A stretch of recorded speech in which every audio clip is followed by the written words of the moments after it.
Buenos días a ustedes. Buenos días. Mi nombre, Alberto Morales, de profesión economista. Actualmente yo estoy prestando servicios en la subdirección de administración de la plataforma del Sistema Electrónico de Contrataciones del Estado en el organismo de contrataciones del Estado, ¿no? En el OCE. Entonces, conmigo vamos a desarrollar hoy día dos temas, ¿no? En la primera parte vamos a ver los aspectos del manejo de tesorería y en la segunda parte todo lo que concierne al Sistema Nacional de Inversión Pública. Son los temas, la separa, las hemos pegado al revés.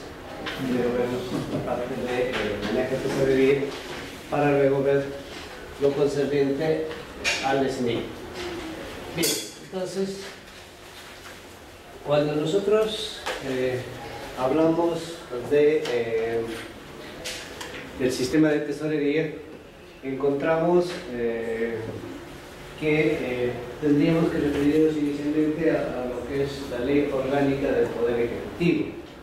La Ley Orgánica del Poder Ejecutivo, entre otros, nos habla de un conjunto de sistemas administrativos del aparato público del país.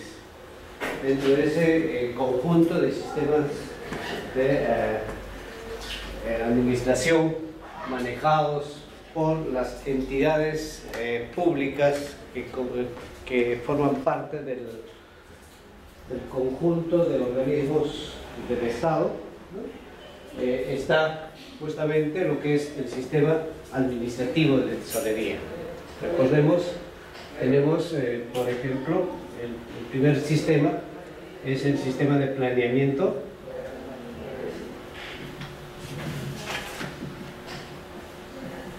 ¿no? El encargado de ver todo lo que concierne, digamos, a la planificación del país, cuyo ente rector lo constituye el CEPLAN, ¿no? El Centro Estratégico de Planeamiento. Otro de los sistemas administrativos es el sistema de presupuesto.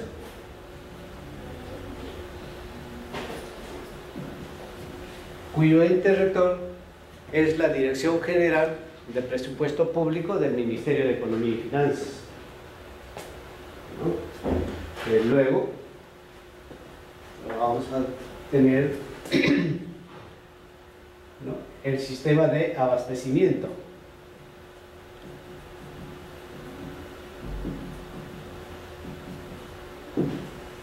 Aquí el ente rector es el organismo supervisor de contrataciones del Estado, el OCE, y ve todos los aspectos logísticos del aparato público, ¿no? Luego tenemos, si se quiere, en orden de importancia, ¿no? Vendría a estar el sistema de tesorería.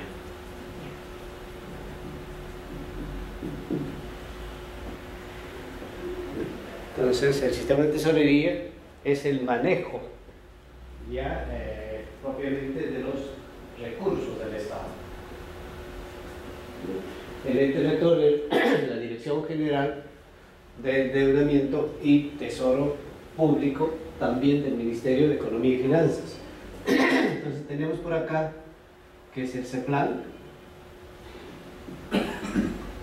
Acá es la Dirección General de Presupuesto Público del MEF, ¿no? Acá es el OCE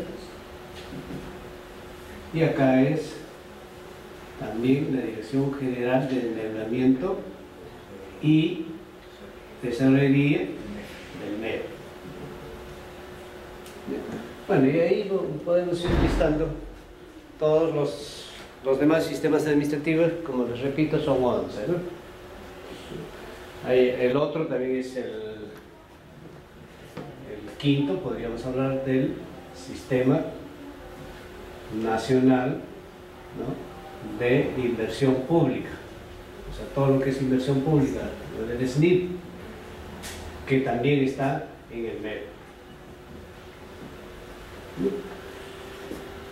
Bien, entonces, ¿por qué les hablo, digamos, en orden de importancia Estos tres, puesto que tengo entendido que ustedes están llevando un diplomado relativo a contrataciones del Estado. Entonces, en ese sentido, ¿no?, estos tres sistemas se van a interrelacionar para lo que comprende, digamos, el planeamiento de lo que vendría a ser el planeamiento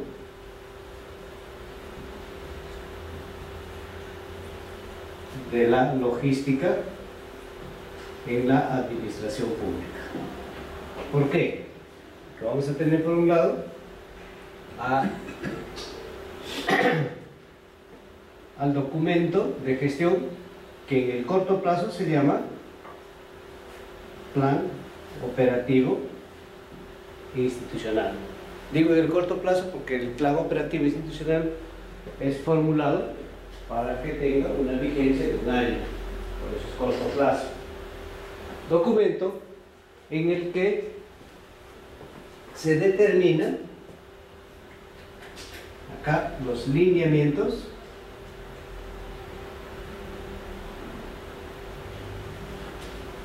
las políticas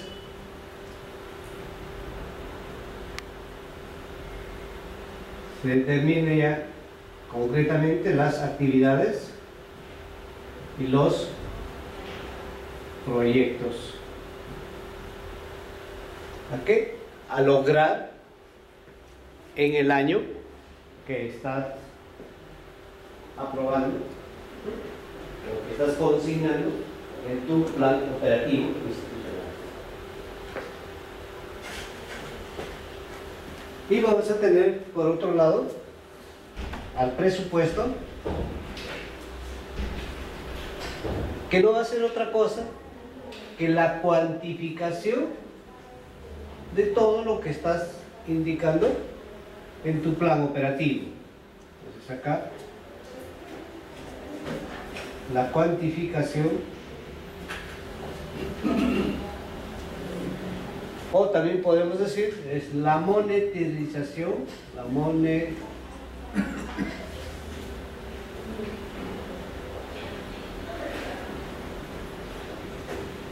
¿de qué? De tu plan operativo institucional. ¿Qué pasa? Quienes manejan el CIAP seguramente se han podido percatar cuando van a ejecutar su presupuesto, inmediatamente hablan de un código presupuestal, y ese código presupuestal te va a indicar cuál es la función, cuál es el programa, cuál es el subprograma, cuál es la actividad o el proyecto, cuál es la específica del gasto correspondiente. ¿Por qué? Porque cuando nosotros formulamos el plan operativo institucional, definimos el plan operativo institucional, vamos a definir códigos, ¿no? Supongamos, o un código, supongamos, ¿no? Estos números, por ejemplo, este que empieza con 1 significa gasto corriente, esto que empieza con 2 significa gasto de capital o significa proyecto. Esto va a estar enunciado en tu plan operativo institucional, pero ya los montos, las cifras correspondientes en moneda, van a estar indicados en tu presupuesto institucional. ¿Ya? Por tanto, ya cuando nos referimos al tercer vértice estratégico para lo que implica el planeamiento de la logística en el aparato público, nos vamos a referir al documento que se llama Plan Anual de Contrataciones. ¿Y qué va a ser el Plan Anual de Contrataciones? No es otra cosa y hablando en términos muy simples, ¿no?, que se constituye en el listado de procesos de selección que se va a desarrollar o ejecutar durante el año fiscal respectivo. Entonces, cuando decimos listado de procesos de selección y te decimos que se va a desarrollar, es que decir que estamos programando. ¿Programando qué? Justamente estos procesos de selección.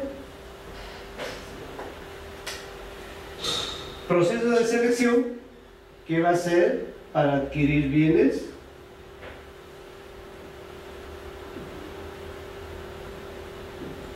para contratar servicios y para ejecutar obras.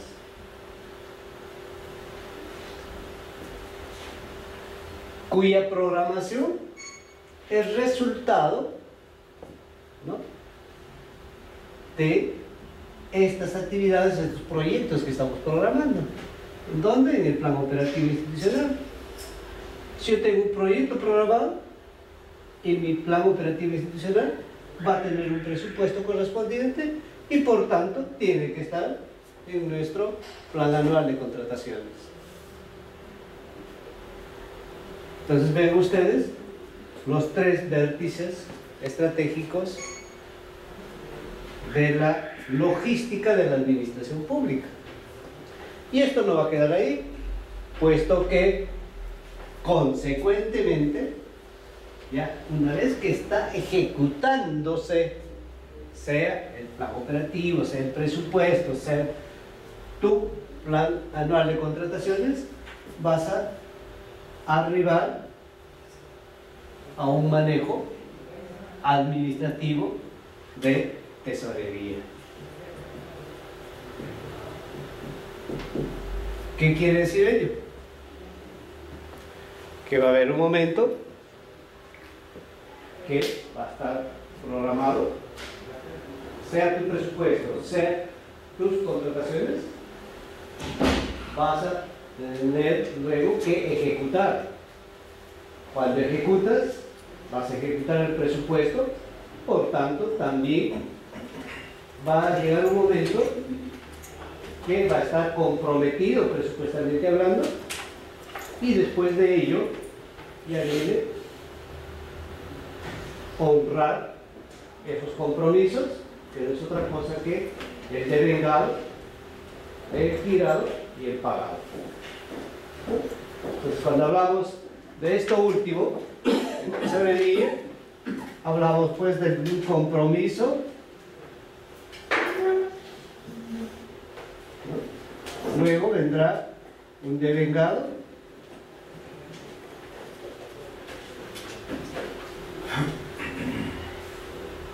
un girado, pagado.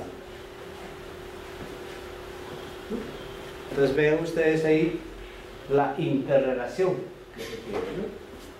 Desde luego, señores, vamos a tener más adelante, ¿no?, lo que concierne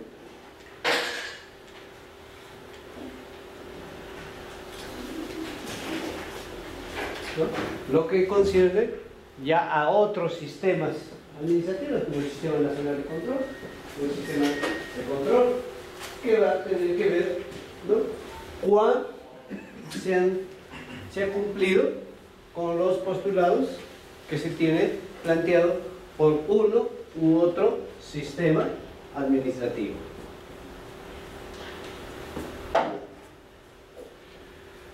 Pues bien,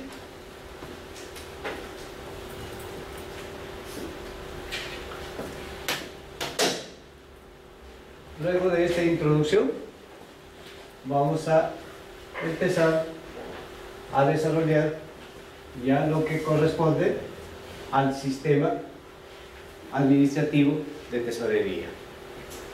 Entonces, ¿Qué nos indica acá? La administración pública. ¿Qué entendemos por la administración pública?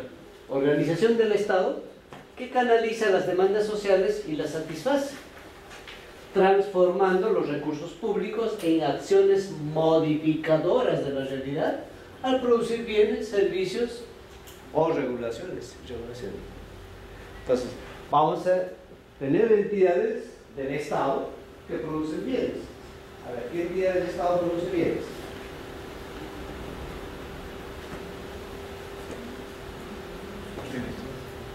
¿Qué entidad del Estado produce bienes? ¿Tendremos en la carta pública? A ver, ¿qué entidad?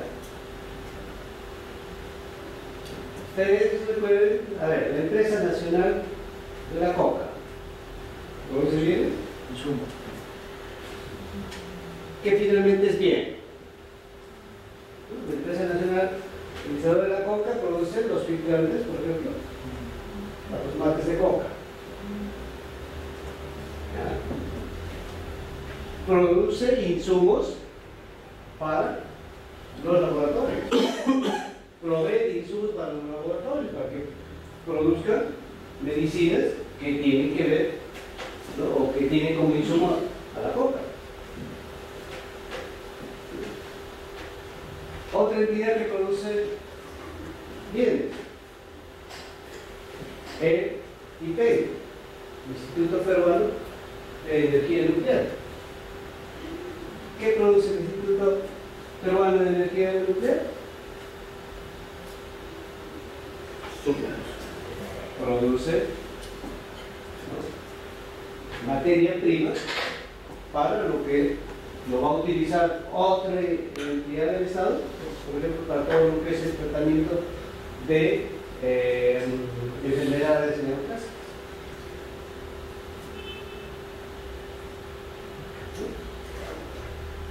¿Qué produce el Instituto Nacional de Salud? Produce vacunas. Entonces, tenemos entidades que producen bienes. ¿No? Parece raro poner eso ahí, eso.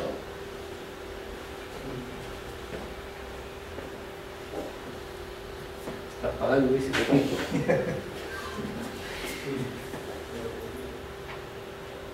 Don Tomás, ¿podría llamarle al colega? Bien, ahí está como diciendo algo. Bien, otra de las entidades, bueno, la gran mayoría produce servicios. En producción de servicios, tenemos el ejemplo, ¿no? Por ejemplo, la ciudad, ¿qué servicio produce?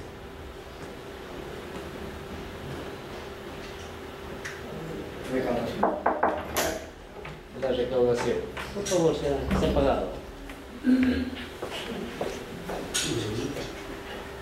La ciudad produce un servicio de recaudación, de administración de los impuestos o de los recursos recaudados como entidad.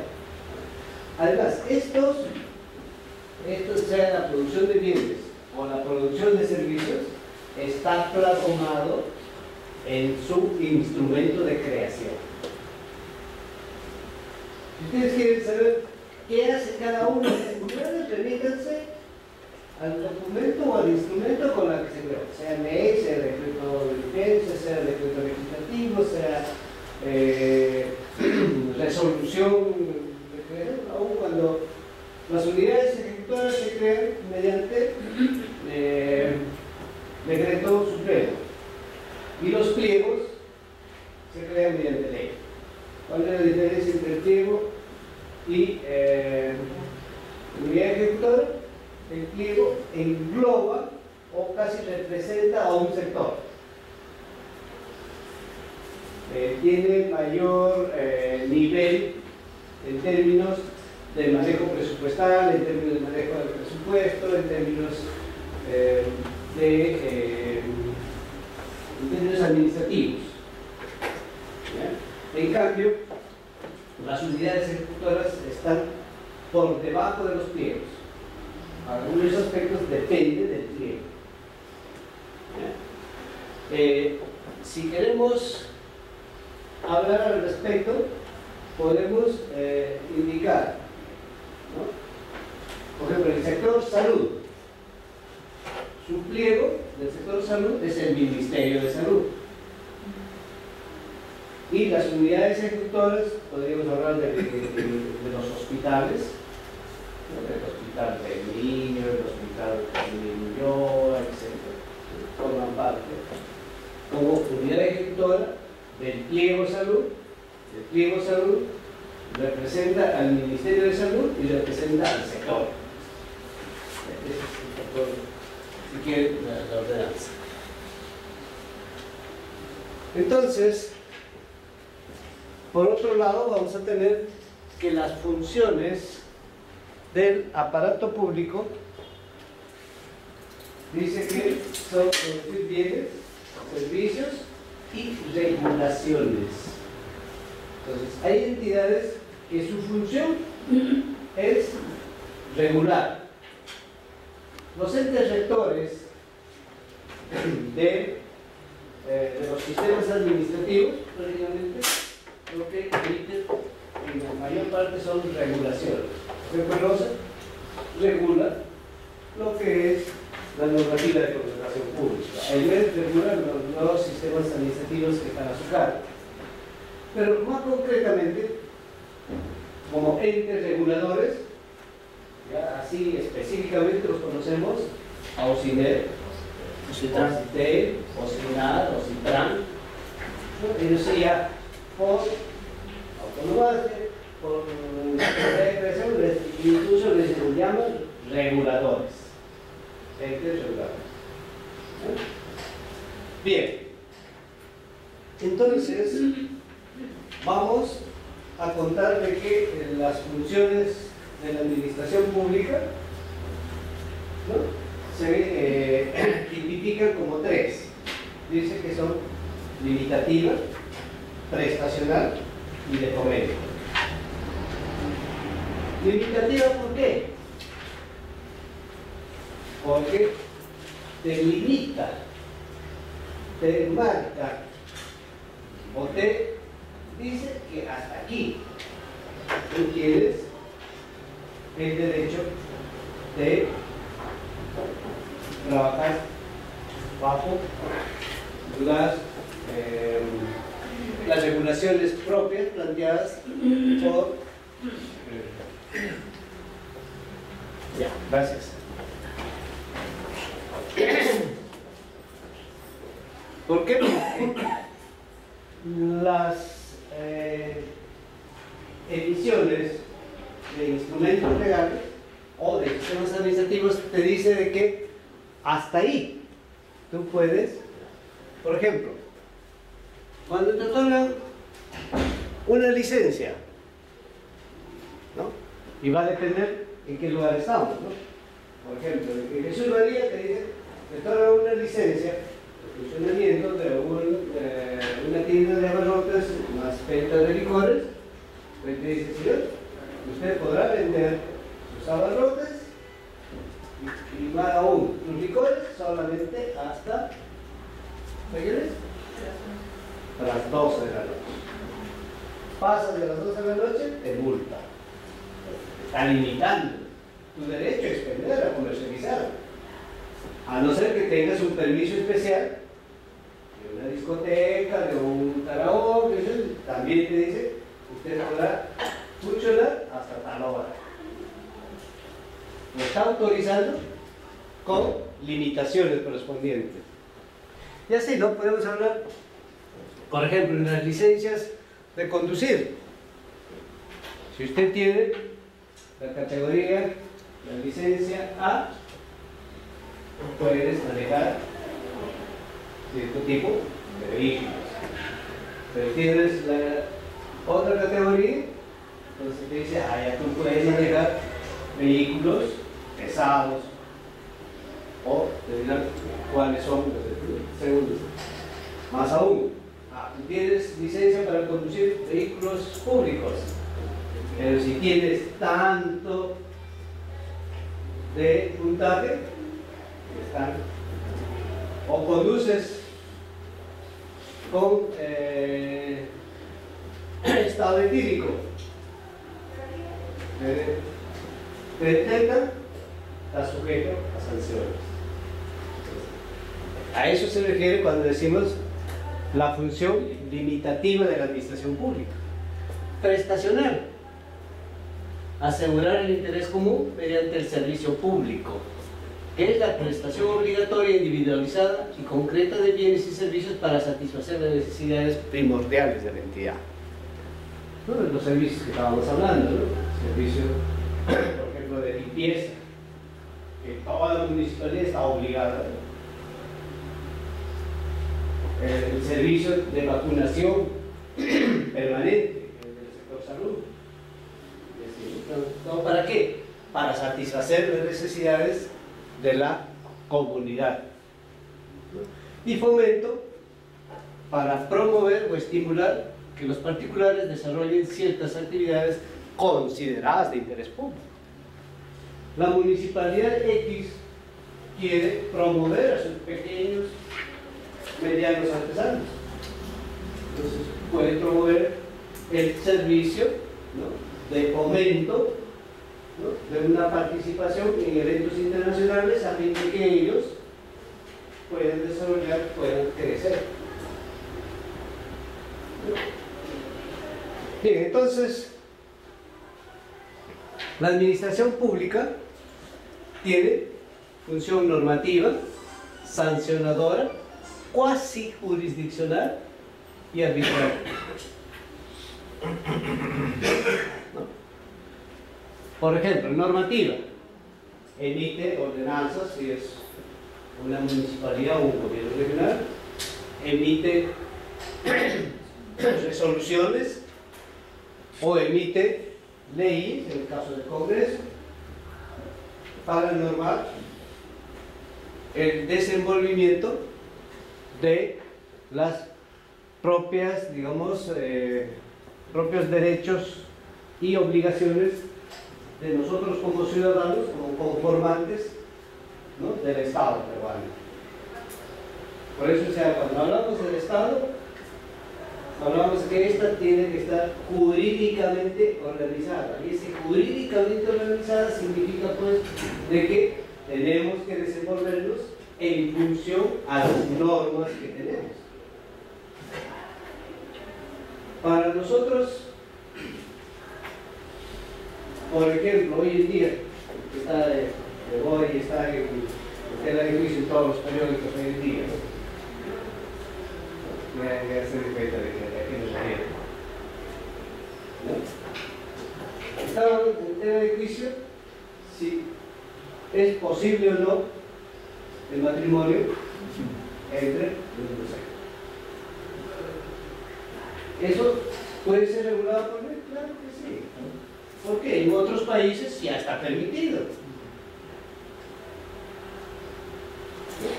Entonces, esa es la función normativa del Estado. Sancionadora, lo que les decía, ¿no? Entonces, hay una escala. Por ejemplo, si hablamos ya de contrataciones del Estado, nosotros podemos hablar de error, ¿no?, que es relativamente errores materiales que tú puedes corregirlo, ¿no? Si estamos hablando de un proceso de selección, como una federal, un error material. Pero si hablamos ya de vicios, ¿no?, quiere decir de que esa podrá ser subsanada con una nulidad, regresando hasta la etapa donde se cometió el vicio, subsanas y continúas. Sin embargo, podemos ir catalogando y ya podemos hablar de falta cuando queremos sancionar. Por ejemplo, ya los proveedores. Sanciones: no suscribió contrato, está sujeto a sanción. Si sucesivamente tiene sanción por no suscribir contrato, no solamente en un proceso, sino en 2, 3, etc.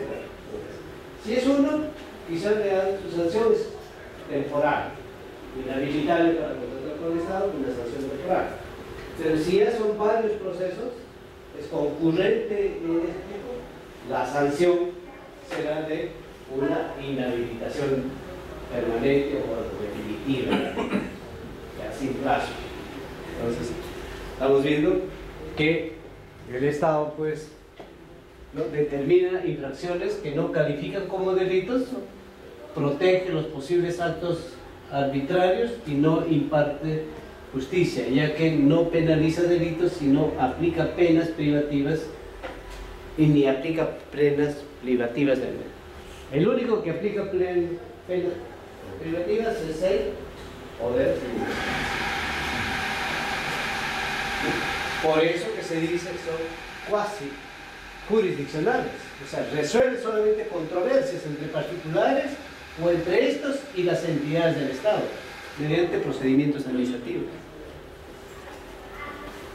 O sea, si tienes problemas de trabajo, de empleo, ¿no? Yo, funcionario público, tengo problemas con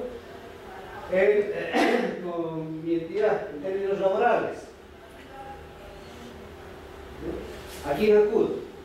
Si es la 728, acudiré al Ministerio de Trabajo, y si es por problemas que no tienen que ver con cuestiones laborales, sino problemas administrativos, seguramente vamos a acudir al servicio,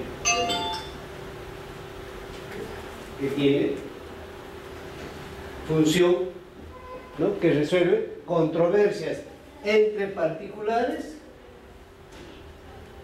entre estos y las entidades del Estado, ¿no? Tengo problemas de recaudación, la SUNAT me multó indebidamente, entonces acudo al Tribunal Fiscal. Tengo problemas con el otorgamiento de la buena tropa, ¿no?, de un proceso de sanción, acudo al Tribunal de Contratación del Estado. Tengo problemas con la ejecución contractual, acudo a un ente de conciliación, de arbitraje, o acudo al OCE a que me designe el Tribunal de Arbitraje.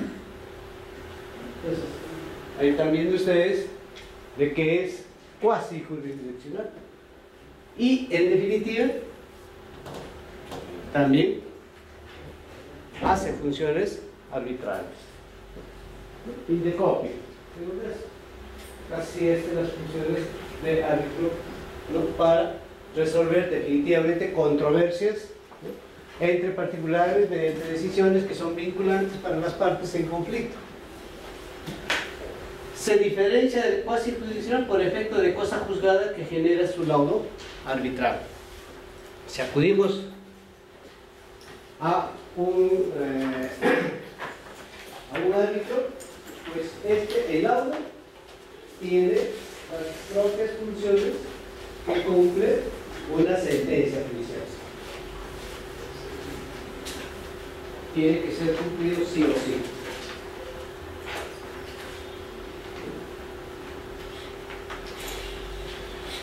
Bien, entonces, ¿qué son los sistemas administrativos? La ley, la 29.158, o sea, la ley orgánica del Poder Ejecutivo, habla de sistemas funcionales y sistemas administrativos. ¿Qué son los sistemas funcionales?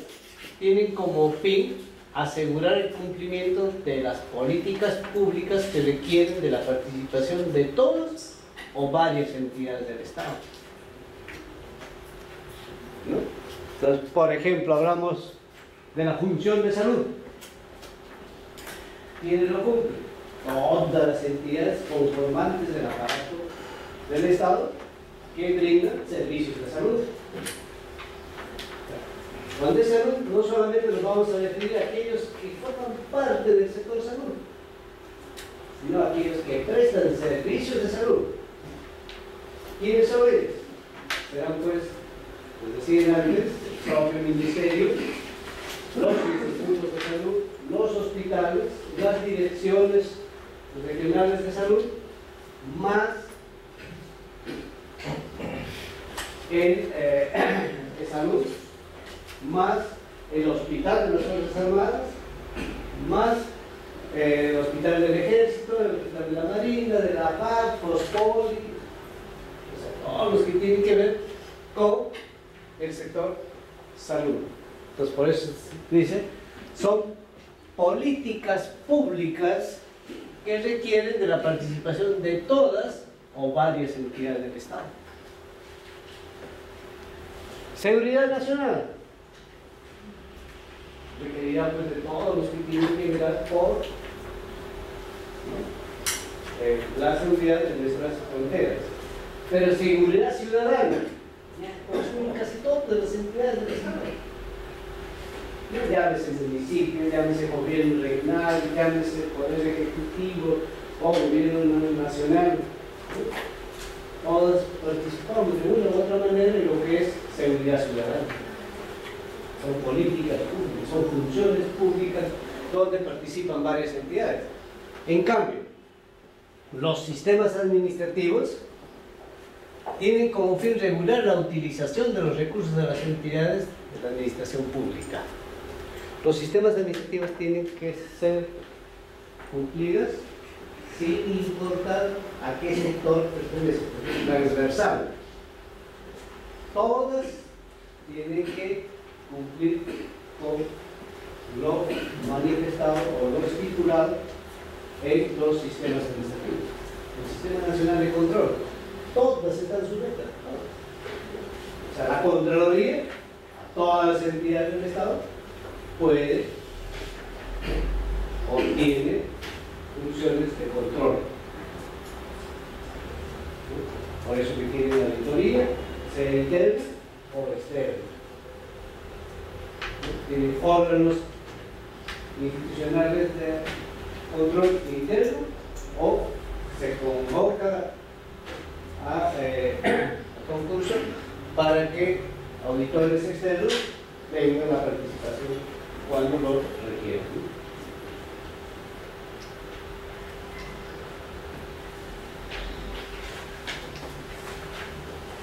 Bien, entonces,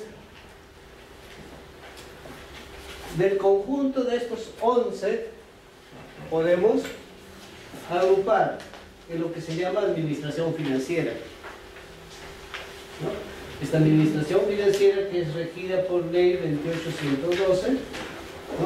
Vamos a tener lo que es el sistema administrativo de contabilidad, el sistema administrativo del presupuesto, el sistema administrativo de tesorería y el del endeudamiento. Esta es la que a nosotros nos interesa como tema que estamos tratando. ¿Cuáles son los principios? Principios de transparencia, legalidad, eficacia, eficiencia. ¿Cuál es la diferencia entre eficacia y eficiencia? A ver, ¿quién me dice? A ver si puedo ver palabras. ¿Cuándo decimos que somos eficaces? ¿Y cuándo decimos que somos eficientes? Y a veces nos piden que seamos ambos, ¿no? Eficaces y eficientes. ¿Cuándo somos eficaces? Cuando nos limitamos a cumplir nuestras metas. No importa el medio, contar que logremos nuestras metas. En cambio, decimos eficiente, además de haber logrado tus metas, lo has hecho bien. Lo has hecho con impacto. Les doy un ejemplo. Supongamos que ustedes ya están por terminar el curso que están asistiendo.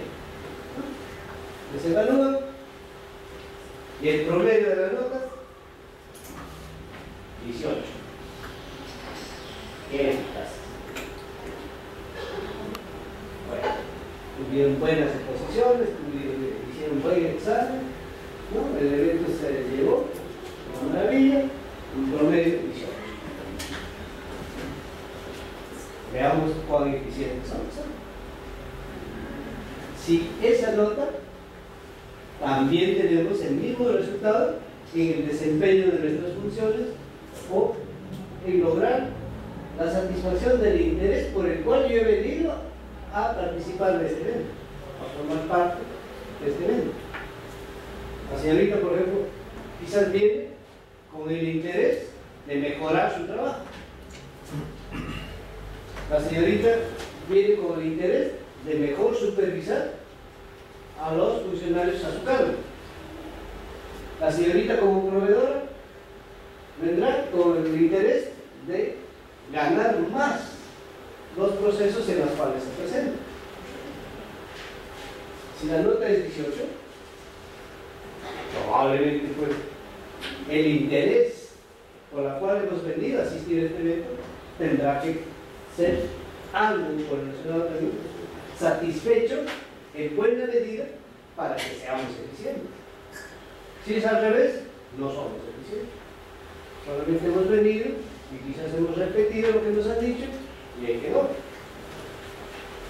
Entonces, eficiente significa que hay un impacto de lo que hemos recibido.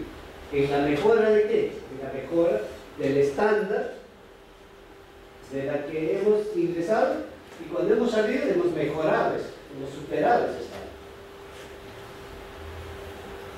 Obviamente para ello requiere tener tu línea de base, ¿no?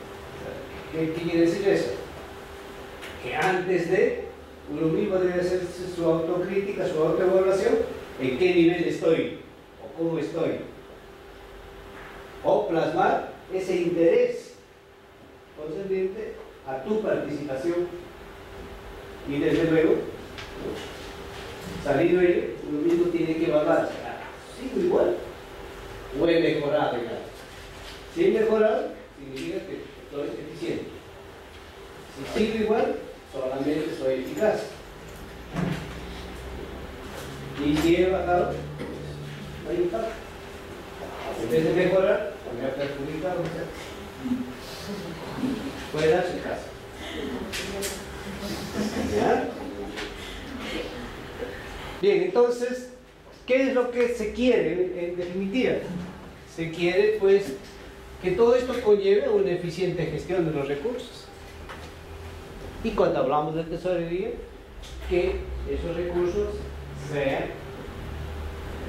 eficientemente utilizados, no eficaz. Porque ahora, no sé si ustedes han escuchado o leído en los diversos medios, me dicen que tal entidad no es o tiene los recursos en el banco, los recursos del cambio lo tiene en el banco, no está ejecutando sus gastos. ¿Qué le están pidiendo? Que sean eficaces, que gasten, pero que gasten, como sea, pero que gasten. Ese no es el caso. Sino, además de gastar, de ser eficaces, tienen que ser eficientes. O sea, tiene que haber un impacto, tiene que haber una mejora, ¿no? O tiene que su servicio brindarlo con mayor eficiencia. Eso es lo que se quiere. Por eso se plantea desde ese punto de vista la eficiencia.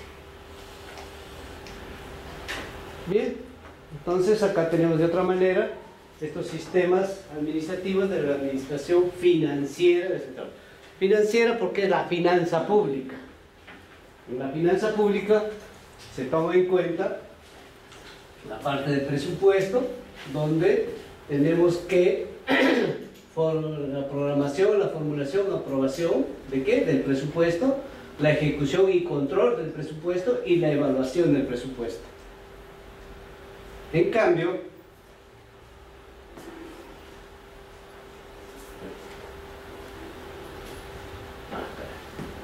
en la contabilidad, el proceso de contabilidad, ¿qué cosa es? El registro, la integración contable, la formulación a nivel de unidad ejecutora, la consolidación a nivel de pliego, lo que antes les decía, ¿no?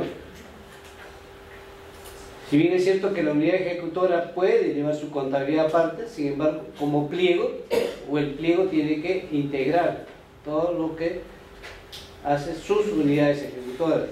Y por tanto, vamos a tener la cuenta general ya con la sumatoria de todos los pliegos. El manejo de tesorería. El proceso de tesorería tiene la programación, la ejecución y evaluación. El endeudamiento, programación, concertación, el desembolso, el pago y el registro. Esas son si quieren, las etapas por cada uno de los sistemas administrativos que conforman la administración financiera del sector público. ¿Bien? Acá tenemos que este es su ente rector de presupuesto, este es de contabilidad, este es de tesorería y este es de endeudamiento.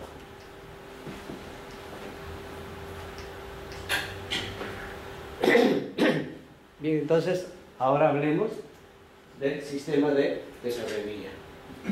¿Qué es el sistema de tesorería?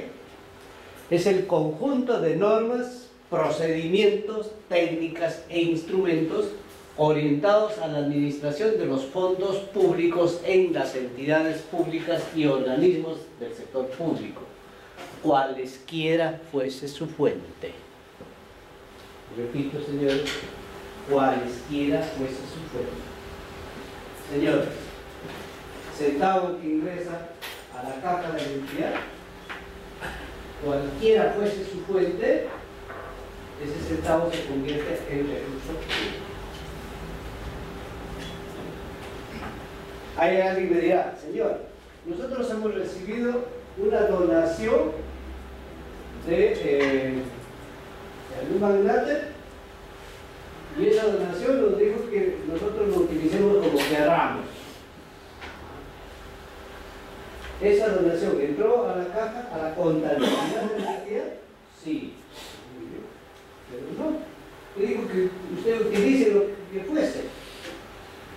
Desde el momento que entró a la caja, se convirtió en recurso público y ese cualquiera no quiere decir que yo haga lo que me viene en gana. ¿No? Yo lo voy a utilizar con objetivos propios de mi entidad que va a cumplir, ¿no?, su objetivo de lograr, ¿no?, lo que nos hablamos, una mayor eficacia, una mayor eficiencia, a fin de que los servicios que presta la entidad o los bienes que produce la entidad o las regulaciones que emite la entidad sean justamente con esa mira de lograr una mejor eficiencia de la gestión de la entidad. Creo que hoy en día pasa, recibimos donaciones de los organismos multilaterales. Esas donaciones, por ejemplo, nosotros ahora último acabamos de recibir una donación del Banco Mundial para desarrollo de capacidades. ¿Qué quiere decir eso? Que vamos a entrar en una política de capacitación, por ejemplo, en la nueva versión del SEACE. Nos han donado recursos y esos recursos los tenemos que utilizar y tenemos que capacitar a los operadores del SEACE para que mejore su desempeño en el manejo. El hecho de que te estén donando, te estén diciendo que usted utilice lo que quieres, ese es el de comillas, porque va a estar sujeto, entre otros, por ejemplo, al manejo de tesorería. Y repito, señores, que debe quedar bien claro, recurso que ingresa a tu caja, de ingresa a tu contabilidad, se convierte en recursos públicos. Cuando te dicen cualesquiera fuese la fuente, entonces, ¿cuáles son las fuentes de financiamiento del aparato público? El aparato público tiene como fuente, por ejemplo, los llamados RO. ¿Qué es los RO? Los recursos ordinarios o la plata de tesoro público. Las siglas RO, que son los recursos ordinarios. Luego tenemos los RDR.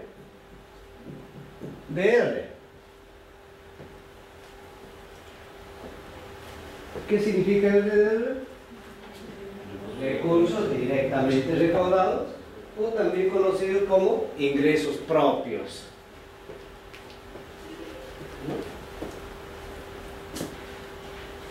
Luego tenemos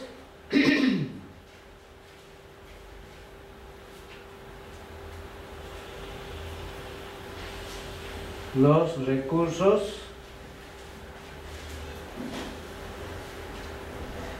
por operaciones de crédito, los ROC, que puede ser crédito interno o crédito externo. Son los préstamos.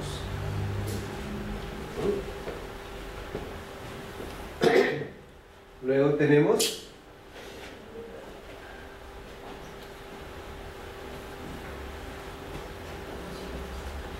¿qué es eso?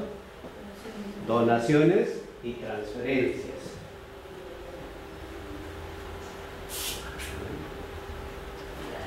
¿Qué más tenemos?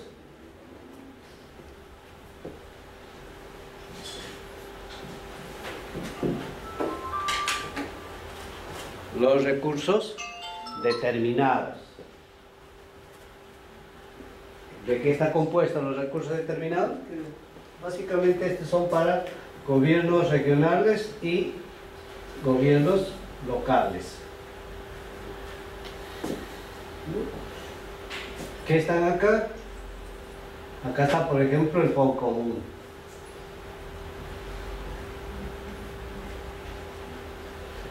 Acá está otros impuestos municipales. Acá está el canon y sobrecanon.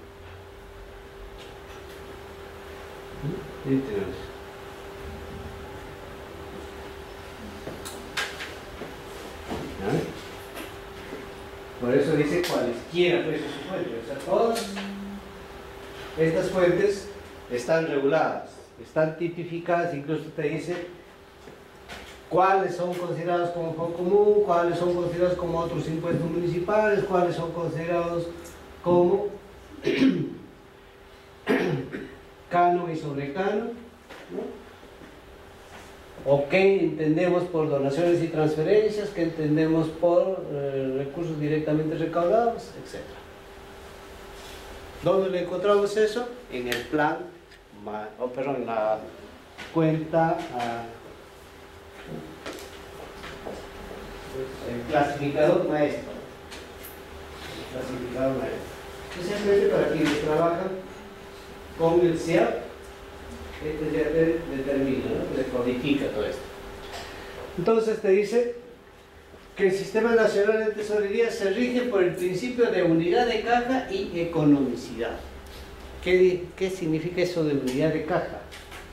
Todo lo que recaudas es transferido al MEP. Y el MEP te va a devolver, ¿no? Según como tú has determinado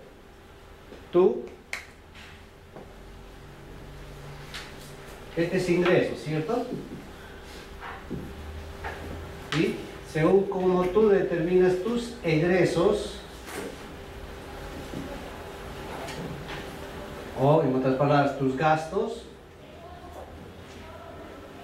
te va a devolver, ¿no? O sea, esto ingresa y como contrapartida vas a tener destinado en qué vas a utilizar, cuáles son tus gastos, tus destinos de cada una de estas partidas.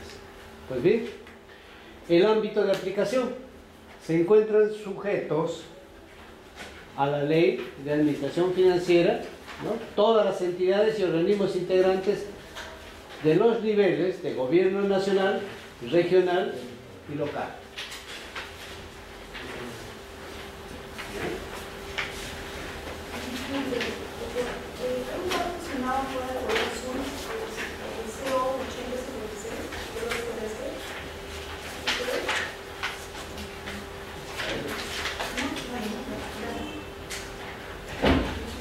Asimismo, están sujetas a la aplicación de esta norma, dicen las empresas del Estado, de derecho público y privado y de economía mixta con participación directa o indirecta del Estado. En otras palabras, todas las entidades. Desde el punto de vista de contribuciones del Estado, casi estamos bordeando 3.000 entidades. 2.956, ya casi 3.000 entidades. ¿Por qué se ha incrementado lo mismo? Porque se han creado porque ustedes ya conocen las mancomunidades. ¿Qué son las mancomunidades? Son convenios entre dos o más entidades del Estado para gastos concretos. Por ejemplo, hay un convenio de la Municipalidad de La Molina con Surco y Miraflores para todo lo que se llama el túnel, ¿no? La construcción de un túnel, un corredor vial desde La Molina, desde Ferrero hasta llegar al arco. Un túnel que va, y eso es producto de una mancomunidad. Y así, tenemos por ejemplo la mancomunidad de gobiernos regionales, el gobierno regional de Pucallpa con Ancash, más Pasco, los tres para la carretera transoceánica del centro, la transoceánica del sur, que va desde Illapari hasta Puno y sale hasta Moquegua. En este caso va a ser una carretera que va a ser transversal desde casi el límite de Ucayali con Brasil y que va a salir por Ancash, que va a llegar a Chimbote.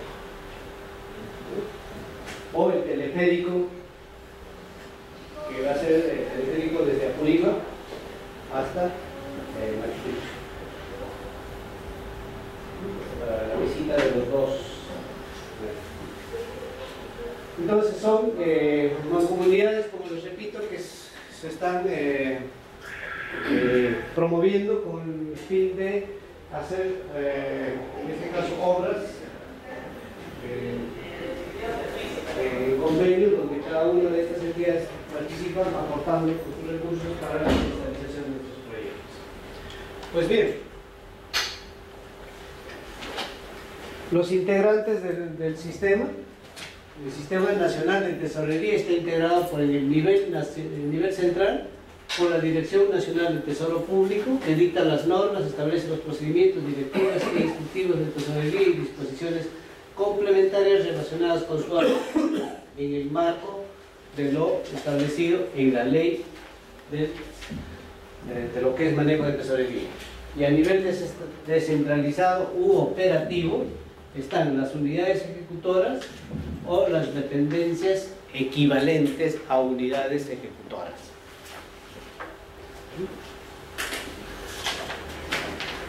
¿Qué son los fondos públicos? ¿Qué debemos entender por fondos públicos?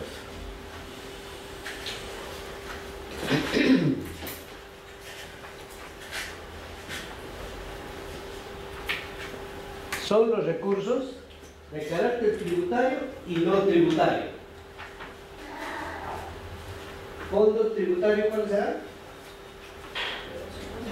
Los impuestos. ¿Qué impuestos tenemos? El impuesto a la renta, el impuesto al consumo,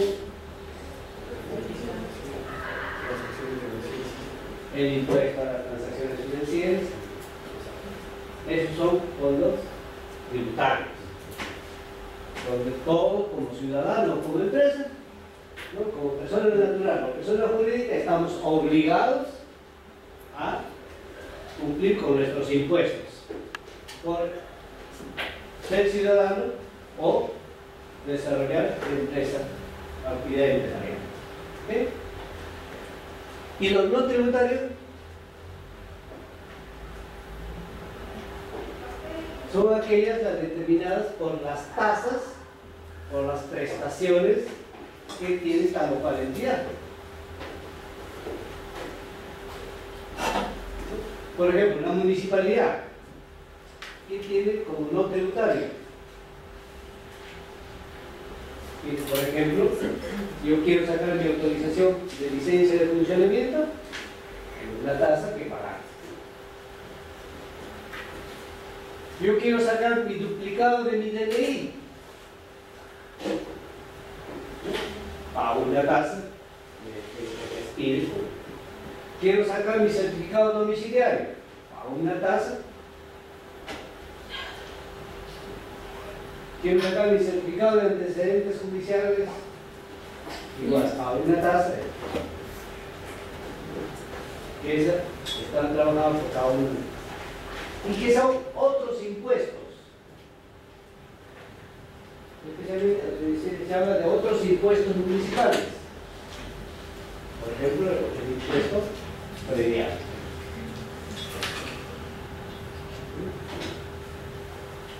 Bien, entonces dice, un fondo público son aquellos recursos financieros de carácter tributario y no tributario que se generan, obtienen u originan en la producción o prestación de bienes y servicios que las unidades ejecutoras o entidades realizan con arreglo a ley. Administración de los fondos públicos. Los fondos públicos provenientes de la recaudación tributaria nacional, así como aquellos ingresos no tributarios, son administrados y registrados por la Dirección Nacional del Tesoro Público. O sea, ¿quién administra la caja? El Ministerio de Economía y Finanzas a través de la Dirección Nacional del Tesoro Público. Los fondos públicos generados u obtenidos en la producción o prestación de bienes y servicios autorizados con arreglo a ley se encuentran bajo la administración y registro de las unidades ejecutoras y entidades que lo generan. O sea, los recursos directamente recaudados son administrados por entidades ejecutoras. Sin embargo, hay toda una tendencia de que estas también vayan a la caja única. Inclusive las entidades que viven de sus propios ingresos, hay toda una tendencia, quizás se modifica, que también vaya a la caja única, y la caja única te devuelve según tu programación, según tu prioridad que estás determinando en tu ejecución presupuestaria. ¿Qué es el compromiso? El compromiso, señores, este sea parte del manejo del tesoro público. Dice, es un acto administrativo mediante el cual el funcionario facultado a comprometer el crédito presupuestario de la entidad acuerda la realización de gastos previamente aprobados. En este caso, adquisiciones de bienes, servicios, ejecución de obras, pago de planillas, transferencias, subvenciones, entre otros. Se efectúa con posterioridad a la generación de la obligación nacida del acuerdo de ley, contrato o convenio. No puede ser mayor al crédito presupuestario bajo sanción de nulidad. Entonces, para que me entiendan esta parte, voy a hacer una esquemita a fin de que veamos con mayor precisión.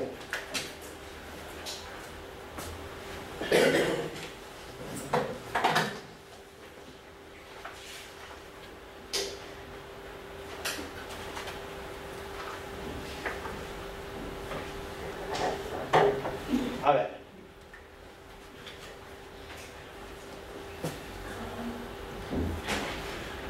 Por este lado vamos a tener lo que significa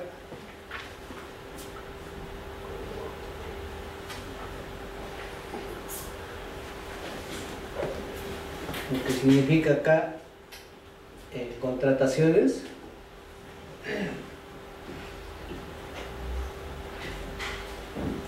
Por este lado vamos a tener manejo presupuestario.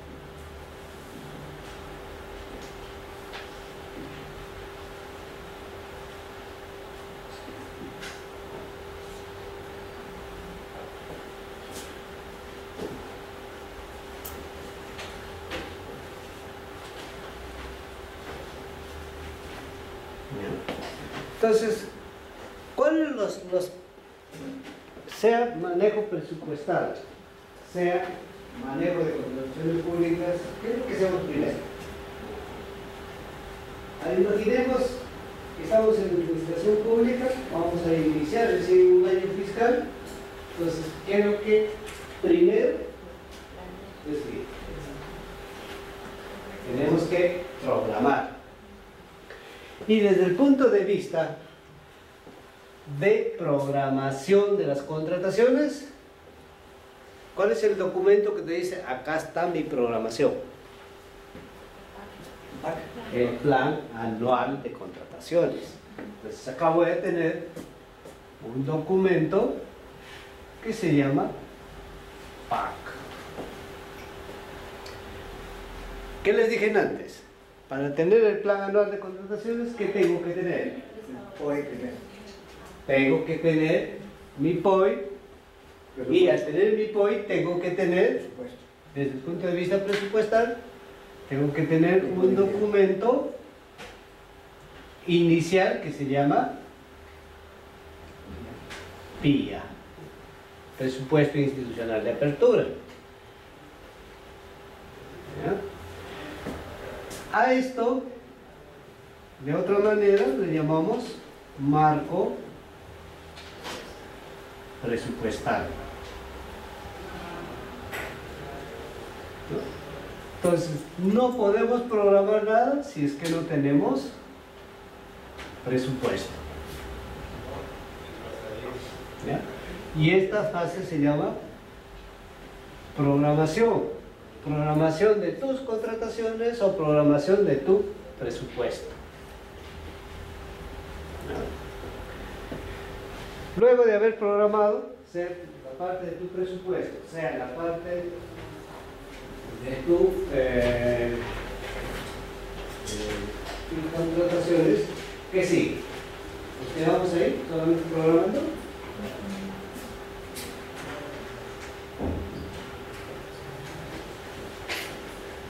A ver. Claro.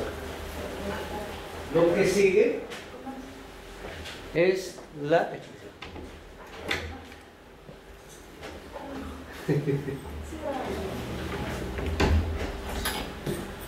¿no? Luego de esto va a seguir la ejecución.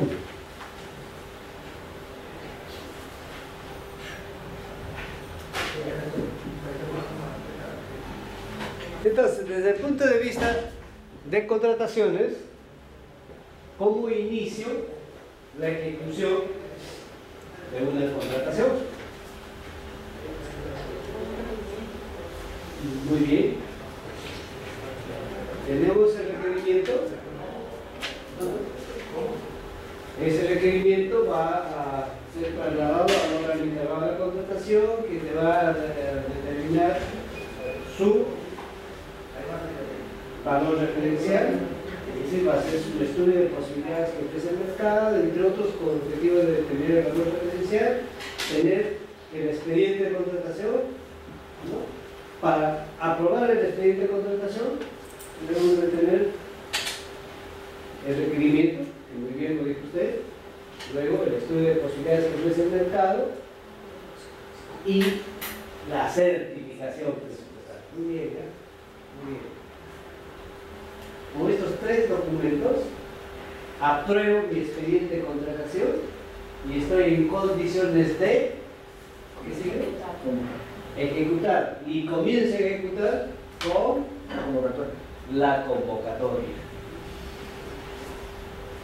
Entonces, acá de programar va a seguir a la convocatoria. ¿Y qué hemos dicho? Para convocar tenemos que tener como condición un documento que se llama la certificación presupuestal. Otros le llaman también la disponibilidad presupuestal. No, pero la normativa te dice certificación presupuestal. ¿Lo conoces? Como cuando hablamos, por ejemplo, de recursos ordinarios. Plata del tesoro, ya. No te dice, o sea, el clasificador no te habla de plata del tesoro, tesoro criminal. No te dice recursos ordinarios. Sí, bueno, acá, en este caso, la jerga, dentro del aparato público, te hablan de certificación presupuestal. Ah, ya, ese es el disponible, ya. ¿Ya? ¿Listo? Hemos convocado y miren, presupuestalmente hablando, tenemos que contar con el certificado presupuestal que te está diciendo que dispones de recursos de presupuesto. ¿Ok? Hemos convocado. ¿En qué concluimos, Eva? Se concluye en la buena pro o en la adjudicación. Entonces, para la buena pro, en la buena pro, para otorgar la buena pro, nuevamente vamos a preguntarnos si tenemos o no acá certificación presupuestal o si requerimos de autorización. Profesor, ¿Sí? pero eso sería en el caso de que la buena pro, en el caso de obras, vaya más allá Así de lo es. que ya se... Muy bien, muy bien. Sí, eso es justo lo que quería acá aclarar, ¿no? Porque sí, excepto, no, acá excepto obras. ¿Por qué? ¿Qué es lo que estamos hablando? Cuando hablamos en contratación pública, los límites, tenemos nosotros tres objetos. Tenemos el objeto bienes y servicios, tenemos el objeto de consultoría de obras y tenemos el objeto de obras. Pues lo que justo, lo que nos acaba de indicar, se anticipó el amigo y muy bien, ¿no? Lo que me está indicando es que el límite superior para bienes y servicios es igual al valor referencial, ¿no? Y no hay límite inferior. Este es límite superior y límite inferior no existe, si quieren así, no existe límite inferior. En cambio, en consultoría de obras, si bien es cierto, es igual al valor referencial, pero el límite inferior es el 90% del valor referencial. ¿Ya? Entonces, para bienes, servicios y consultoría de obras, basta con esto. En la buena pro, tiene que estar, para que sean admitidas las propuestas, tiene que estar en el margen de tu certificación presupuestal, puesto que tú tienes la certificación presupuestal que tiene que ser igual o superior, ¿no?, al valor referencial para que puedas convocar. En cambio, en obras no ocurre ello. En obras, si es igual tu certificación presupuestal, si es igual al valor referencial o menor, no hay problema. No habría problema, ¿no? Esto comparando con el monto ofertado. No habría inconveniente, no existe inconveniente. En cambio, si el monto ofertado es mayor, ¿no?, monto ofertado mayor al valor referencial, ¿por qué? Porque acá puede ser monto ofertado mayor al valor referencial, ¿hasta cuánto? Hasta el 110%, claro que acá también es 90%. Acá tendríamos el inconveniente en caso de obras. Para que tú adjudiques y el monto ofertado es mayor al 100%, entonces te obliga a contar con autorización presupuestal, y para esta autorización presupuestal te tiene que decir que hay plata por un valor superior al valor referencial, ¿no? Entonces, a eso me refería cuando estamos en la buena pro para adjudicar esto en el caso de obras. Luego,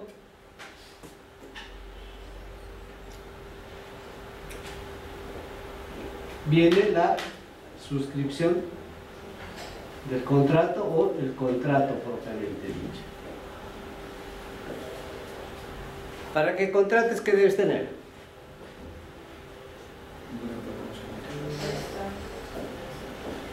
¿Ya? Además de tener buena pro consentida, o con el contrato que va a conllevar, ya presupuestalmente hablando, el contrato te va a conllevar presupuestalmente hablando, ¿no?, a comprometer.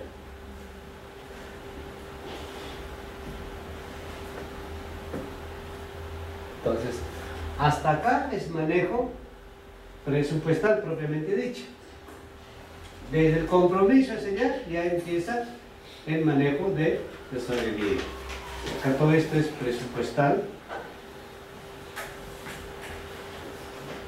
Y acá es de tesorería.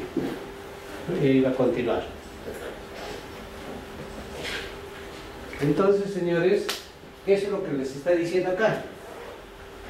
Es el acto administrativo mediante el cual el funcionario es facultado a comprometer el crédito presupuestario. O sea, acá ya tienes el crédito presupuestario, ¿no? Acuerda la realización de los gastos previamente aprobados. O sea, las adquisiciones de bienes, servicios, ejecución de obras, incluso pagos de planillas, transferencias, subvenciones, etc. ¿No? Se efectúan con posterioridad a la generación de la obligación. O sea, tú no puedes comprometer si no tienes contrato, hablando desde el punto de vista de contrataciones del Estado. Por ahí alguien me dirá, señor, yo tengo una menor cuantía y no me genera contrato. Genero orden de compra, no tengo un contrato. ¿Podrás comprometer? ¿Sí? Claro que sí. Puedes comprometer, ¿por qué? Porque esa orden de compra es un contrato. O hace los meses de contrato. ¿Ya?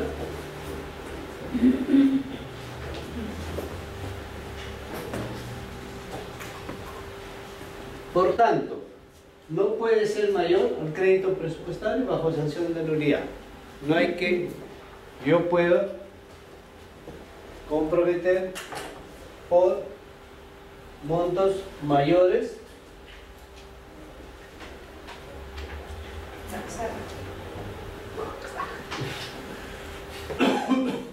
no puedes comprometer por montos mayores a lo que te aprobaron el crédito. Y en este caso, que es mayor a tu valor referencial, ¿dónde estoy diciendo que tengo la autorización del crédito aprobado? Pues lo pido acá. Dime. Una pregunta, hasta ahí está claro, arranca el contrato con todo cubierto, pero sabemos que finalmente los contratos, sobre todo de obras, hay prestaciones adicionales que nos llevan a mayor pago y que esto también tiene efectos en contratos vinculados con la supervisión de obras, ya sea con operaciones de plazo, con mayores gastos generales. ¿Cómo funciona el compromiso en este sentido? Muy bien. Acá tú vas a tener el compromiso, ¿no? Por ejemplo, para que tú tengas que comprometer un adicional de obra, tiene que haber una autorización correspondiente. para tener esa autorización tiene que haber todo el procedimiento correspondiente y que uno de ellos te dice que sí hay presupuesto. O sea, usted no me puede aprobar ningún adicional, sea de obra, sea de supervisión, ¿no? Mientras no tengas... ¿A quién corresponde hacer esas provisiones? al área de presupuesto. Esa que no sepa si van a ver o no, tiene que tener un dinero contingenciado, porque nunca se sabe si va a suceder o no. Es que para que usted cuente con este documento, tiene que hacer las gestiones correspondientes, ¿ya? O sea, no puede trabajar usted sin este crédito. Ahora, ¿qué implica tener este crédito? Ya, si es de pliego a pliego, tiene que emitirse un decreto supremo. Perdón, el pliego a pliego es ley. El pliego a pliego es ley. ¿Ya? En cambio, si es de pliego versus unidades ejecutoras, ahí sí solamente es un decreto supremo, donde te aprueba la modificación presupuestal. Modificación presupuestal. Esto quiere decir que para una adicional de obras se necesita decreto supremo. Claro. Claro que sí. ¿No? Es que a usted le aprobaron, supongamos, por 1 millón. ¿Ya? Y un adicional, supongamos 150.000. Entonces acá tiene que haber una transferencia internamente que tiene que estar aprobado por el decreto supremo. Y en caso de gobiernos regionales, Ordenanzas. ordenanzas. En cambio, en caso de empresa del Estado, creo que como ellos manejan sus recursos No, propios, es es más fácil. más fácil. Ahí Sí. está el problema. Más fácil de hacer. No, porque eso demora. Y después, Claro. la demora en la aprobación de los adicionales trae como consecuencia no ir en gastos generales. O sea, es como un círculo. Sí, justamente esto es lo que están ahora en tela de juicio, porque va a salir un conjunto de normas que van a modificar la normativa. Acabo de escucharle, para el sector salud creo que ya se empezó a dictar algunas modificaciones. No lo he revisado, hoy día, antes de venir, acabo de escuchar de que hay nuevas directivas para el sector salud, ¿no? En el marco de estas facultades que le dieron al sector salud, ¿no? Y en el marco de esas se está dictando una serie de medidas, ¿no? ¿Ya? Es que los adicionales, por su propia naturaleza, porque es un adicional de obra, ¿no? Que no estaba previsto, entonces todo y más aún cuando son de millones, ¿no? Cuando es pequeñas obras es más fácil, ¿no? En términos, digamos, coloquiales, le puedo decir de que internamente la entidad rasca la olla y hace sus transferencias correspondientes, ¿no? Entonces, Eso lo maneja por supuesto. cuando es obras de magnitud, ahí la cosa es un poco extra. Dime. Una consulta, y en el caso de que, por ejemplo, de la ampliación del adicional de una obra, digamos, se generan ampliaciones y las ampliaciones que derivan a ampliación de los servicios de supervisión, ¿no es cierto? Esas ampliaciones la ley no nos dice que tengan que tener, por ejemplo, que se tenga que hablar de un monto. No especifica un monto para aprobar las ampliaciones. Pero de todas maneras va a llevar a un... Más bien al contrario. Antes de la modificación de septiembre del año pasado, ¿no? Efectivamente, tú tenías ahí una incoherencia, ¿no? Mientras que tus adicionales podían llegar hasta el 50%, ¿ya? En obras, pero tu supervisión llegaba hasta el 25%. Una incoherencia, ¿no? En cambio ahora no. Ahora tú tienes un adicional por consultoría de obras que va a la par de tus adicionales de obra. Si tú aprobaste un adicional de obra que conllevaría a un adicional de supervisión de obra, ¿no?, por mayor al 15% que estás facultado como entidad a aprobar, pues podrías también tú acudir, digamos, si tienes aprobación previa de Contraloría, puedes superar, igualito superar también tú. Claro, no, pero mi pregunta iba a que la ley no me dice que, como en caso de adicionales, la norma dice que hay que contar con la certificación presupuestal, ¿no es cierto? Así es. Pero en el caso de ampliaciones, muchas veces los montos no están definidos, porque sus costos directos van a variar con respecto al contratado. Entonces, no hay un monto específico y entonces a veces las resoluciones no salen como un monto. ¿Y cómo va eso con la certificación presupuestal? Ya, a ver si te estoy logrando entender. Tú me dices de que un adicional que no tiene cifras... No, el adicional, la ampliación. La ampliación de supervisión. O sea, amplío obra. Puede ser por adicional o por ampliación de obra. Ya, pero amplías su obra, supongamos, por el 15% del total del contrato suscrito por ejecución de obras. Claro, puede ser. O de repente, sí, pues, digamos no, 15%. Tú tienes una cifra para de obra, sí. De obra. Pero voy a ampliar, obviamente, paralelo a eso, La supervisión. Pero esta supervisión no necesariamente va a costar lo mismo del contrato. Un porcentaje sí. Pero no es exacto. No, bueno, eso varía, porque su costo directo va a ser diferente. Ya, ¿Cierto? ya, de acuerdo. Y ahora, la ley no me dice que yo tenga que aclararlo antes de ampliarlo, ¿no? O sea, yo lo puedo aclarar en la liquidación, puedo decir, tú pusiste tanto. Ya, de ahí ya tú tienes la otra facultad que tú puedes acudir a lo que son en la liquidación, quizás por mayores gastos o en todo caso por variación de precios. Entonces, a ese momento sí necesito la certificación para aprobar la ampliación. No. Mira, para todo pago, claro, tú necesitas comprometer.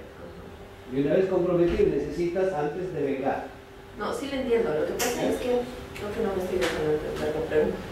O sea, ¿qué pasa? Cuando yo le apruebo la ampliación al supervisor, no le apruebo por un monto. Entonces, ahí no estoy utilizando una certificación presupuestal, no estoy requiriendo. Pero sí tienes un monto aproximado. Claro. No vas a tener el exacto, sí, Claro, pero pero tienes es un una monto aprox. aproximado. Entonces necesitaría una certificación para la resolución La de la diferencia. ampliación. Para la diferencia. Claro. Así es. Desde luego que sí. Ya. Entonces, lo que debe quedar claro, gracias por tu intervención, porque debe quedar claro lo siguiente, ¿ya?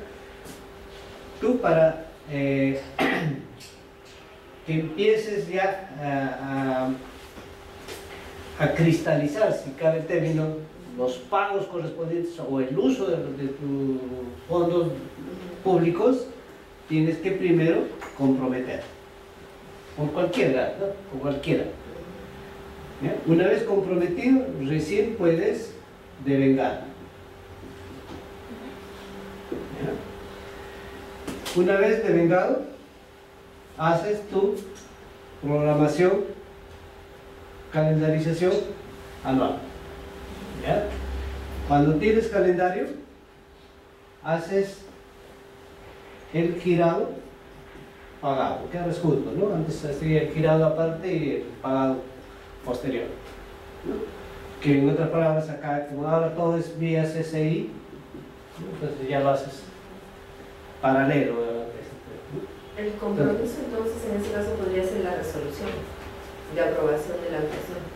Claro, porque tienes que tener calendario. Para tener calendario tienes que haber devengado.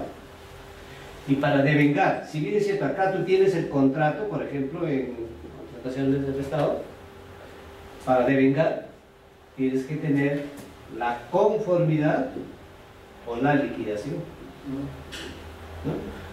La conformidad en el caso de los adelantos, en el caso de las valorizaciones, está conforme, ¿no?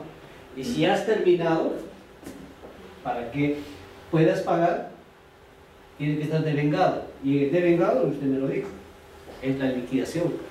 Y esa liquidación, ¿no?, tiene que estar comprometido. O sea, para que todos los gastos tienen que estar comprometidos. Además, cuando tú das este documento, este certificado, si la obra va a pasar de un año a otro, al siguiente, entonces en la certificación tú tienes que poner las anotaciones correspondientes para que pueda ser comprometido con recursos de los siguientes ejercicios. Ahora, ¿y la certificación presupuestal, hay algún limitativo de quién la dé? ¿O hay alguna condición específica? La condición es que tiene que contar con código presupuestal. No, a la persona me refiero. Es el que autoriza, es el jefe de presupuesto o el que hace las veces. La certificación presupuestal, ¿no? El que hace las veces en la parte de manejo de presupuesto. ¿No? Bien, entonces seguimos. Ahí tenemos lo que es el devengado.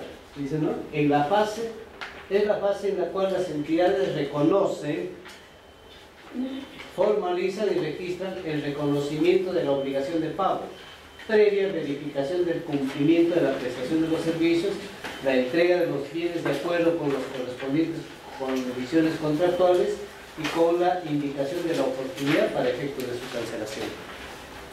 ¿No? En esta fase se identifica el proveedor, el monto y la específica del gasto.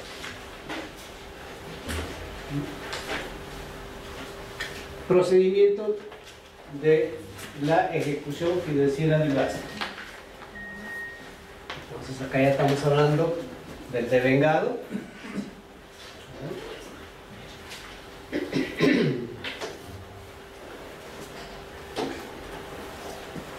En el devengado, ¿no?, se tiene en cuenta los siguientes documentos: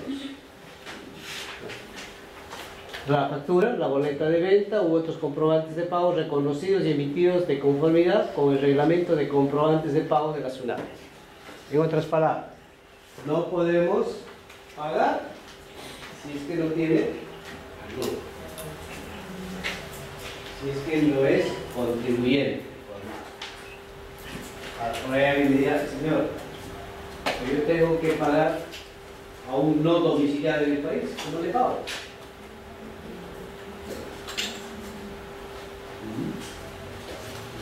¿Cómo le pago a un no domiciliario en el país?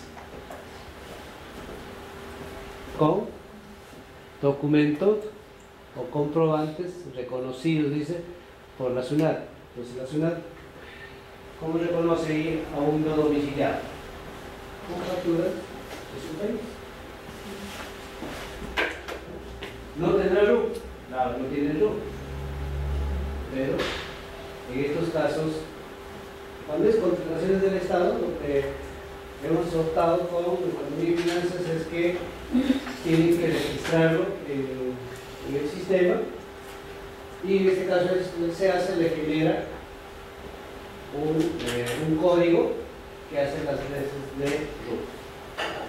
Ahora, si es un no domiciliado o una empresa extranjera no domiciliada en el país y se presenta a un proceso de selección, ahí puede ver, en ese caso tiene que inscribirse en el Registro Nacional de Proveedores y registrarse para la redundancia, en el Registro Nacional de Proveedores. Esta le va a otorgar un código que hace las veces que lo reconoce, en este caso, la SUNAT. Otro documento es la orden de compra u orden de servicio en las contrataciones o adquisiciones de menor cuantía, o el contrato acompañado con la respectiva factura. Levanten la mano quienes trabajan en la administración pública. ¿Trabajan en el órgano integral de contrataciones?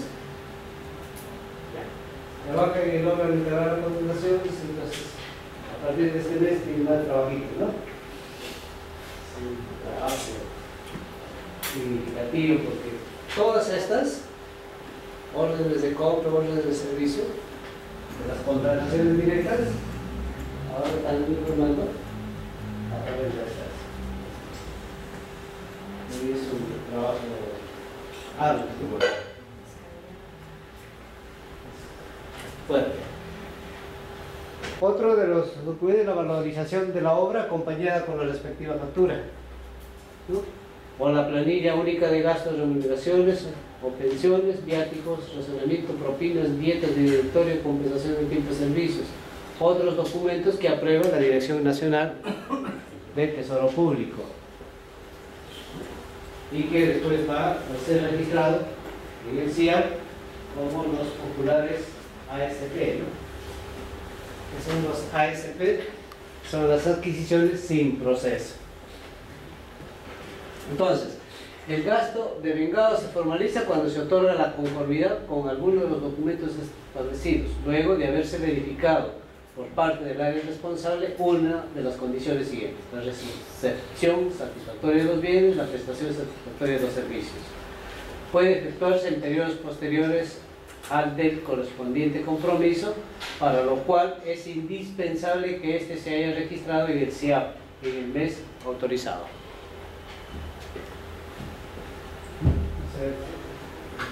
Ustedes saben que en diciembre estamos corriendo para no devolver los recursos. Entonces podemos comprometer en diciembre y recién revisaremos en enero, o posterior. Listo, entonces acá tenemos reglas básicas para el compromiso y el devengado. Comprometemos entre enero a noviembre. En diciembre ya me Compromiso entre enero a diciembre y no devengado a diciembre. Comprometido en diciembre. No es la menudlencia. Comprometemos en diciembre. El proceso de la decía no puede. Entonces, miren, tenemos de enero a noviembre, entonces se puede devengar hasta el 31 de diciembre. ¿Ya? Comprometido en diciembre, se puede devengar hasta el 31 de diciembre. Comprometido entre enero a diciembre y no devengado hasta el 31, entonces conlleva anulación de compromiso. ¿Ya? Devengado hasta el 31 de diciembre, se puede girar hasta el 31 de marzo. En el caso de un proveedor o que haya un devengado en diciembre, perdón, no devengado, ¿qué es lo que puede hacer el proveedor si es que después el compromiso queda anulado y ya se vendió el servicio? Es que, a ver, si es el recurso del tesoro, vas a devolver el recurso. ¿Sí? Entonces vas a tener que pedir que se reprograme el siguiente ejercicio. Si es el recurso directamente recaudado, vas a esperar que se termine tu contabilidad y entre como saldo contable, se reingrese para que puedas tú. Pero el hecho de no haberte vengado te conlleva a la anulación. O sea, ya no puedes pagar, porque no has devengado. Entonces, ahora, ¿el pago qué significa? Dice que es la fase en la que se extingue parcial o totalmente la obligación contraída hasta por el monto devengado y registrado en el CIAP, con cargo a la correspondiente específica del gasto, cualesquiera fuese su fuente, y a la disponibilidad de los fondos públicos. Véase, disponibilidad, la calendarización correspondiente. ¿Ya? No procede el pago si no se ha consignado en los documentos relacionados con la obligación contractual el número de registro del CIAP, ¿no? Conforme al establecido. Tienes que tener código CIAP. En el caso de obras, acá dice, ¿no? Fase en la cual se extingue parcial o totalmente la obligación contraída, hasta por el monto del caso de la. En el caso de valorizaciones, se le está cancelando por digamos, un tramo de un trabajo. Quiere decir que se le está aceptando ese trabajo total si después hay observaciones. Bueno, se entiende de que si tú tienes una valorización, eso te han revisado, están dando la conformidad a esa valorización. Pero el reglamento dice que las valorizaciones son pagos a cuenta y que si hubiese error incluso faculta a que en el siguiente mes se corrija. Entonces no está cerrando totalmente el tema. Pero tú tienes antes un correspondiente proveído de que, si se quiere, ¿no? Para ese momento estar conforme. Que después hayas revisado y te faltaba algo, y no varía, entonces eso corresponde, digamos, en lo que es, como vas a decir, de saldar, si se quiere, entre lo que podría haber faltado en esta valorización y completado el otro, ¿no? Porque finalmente en la liquidación, ¿qué es lo que se hace? Bueno, lo que pasa es que yo entiendo que más o menos esta premisa, digamos, la utilizan algunos contratistas cuando se entra controversia. Entonces lo utilizan y dicen, oye, pero tú ya me pagaste, quiere decir que me aceptaste, ¿no? ¿Sabes? Lo que pasa es que ahí necesita una, si quiere, mejor regulación en términos de la coherencia que tiene que haber entre la ejecución, o sea, la parte financiera versus la parte física de la obra. ¿No? A veces tenemos, financieramente hemos avanzado ahí, pero en física estamos ahí. A pesar que tienes valorizaciones, tienes control. Y cuando entra la controversia, ahí empieza a saltar la legislación. Entonces, ahí necesita una mejor regulación para que, si se quiere, podríamos hacer que ella vaya a la par, ¿no? La ejecución financiera con la ejecución de la obra. Pero la ley de ingresos justamente no lo que señala es que no hay pago, mejor dicho, un requisito previo al pago es que exista la superioridad. Entonces, no puede haber. Lo que pasa es que financieramente yo te doy la conformidad, el control previo, todo conforme. O sea, yo, administrador, ¿no? Lo que me presenta mi supervisor, yo digo, muy bien, ¿no? Conforme, ¿no? Porque yo me estoy amparando en la conformidad que me está dando mi personal técnico correspondiente. ¿Ya? Pero ¿qué puede pasar, no? De que yo no tengo la capacidad como para ver lo que él me está diciendo está integralmente conforme. Puede por ahí ocurrir un vicio oculto. Sí, a veces ¿no? son tantas partidas, tantos momentos. Así es. Que ese vicio oculto va a ser subsanado en la siguiente valorización. No, yo no manejo eso. Entonces, si bien es cierto, ¿no? Yo puedo dar la conformidad, me amparo en la conformidad, en el informe técnico que me está diciendo, avancé, pero ese vicio oculto no lo he podido. Y además, regular todo ello no es fácil. Entonces, ¿dónde se subsana? Generalmente en la liquidación de la obra. Por eso se establece saldos pendientes por pagar o saldos por recuperar. Pero eso es que las fianzas también, las fianzas podemos así es. Que generalmente sale por pagar. Bien raro es que tengamos que honrar la carta fianza, ¿no? Listo. Seguimos. El giro ya es para atender el devengado. Estas son las transferencias que se hacen vía el banco, ¿no? Y el procedimiento financiero que tienen ustedes acá para la ejecución financiera del gasto, ¿no?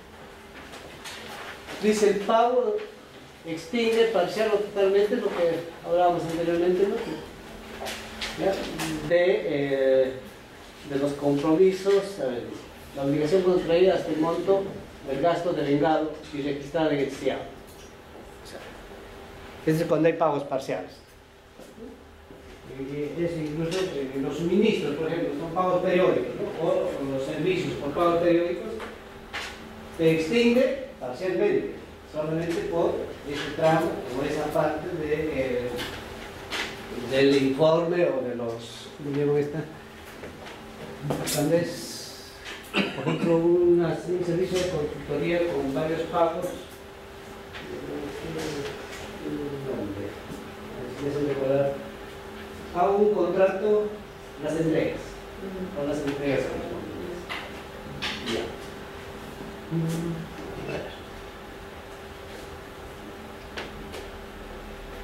Procedimiento para la ejecución financiera del gasto, dice condiciones para el gasto girado, es requisito para el registro del gasto girado que el correspondiente gasto devengado haya sido contabilizado en el SIAB.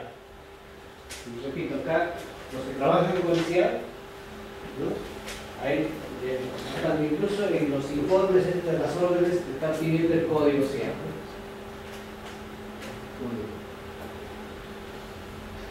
Entonces, la aprobación, dice, la autorización del pago en el SIAB equivale al gasto girado en estado A aprobado, ¿no? La requerida autorización es transmitida al Banco de la Nación y la respectiva unidad ejecutora o municipalidad a través del SIAB.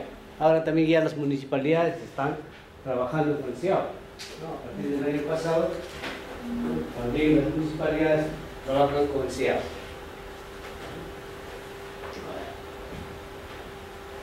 ¿Cuándo se hace pagos en efectivo? Es raro. ¿Ya?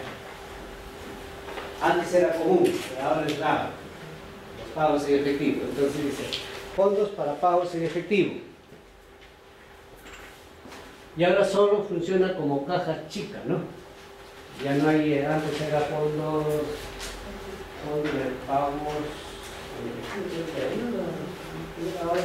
ahora es caja chica, ¿no? En ambos casos, ¿no? Sea recursos ordinarios, sea recursos directamente recaudados, todos es un solo fondo.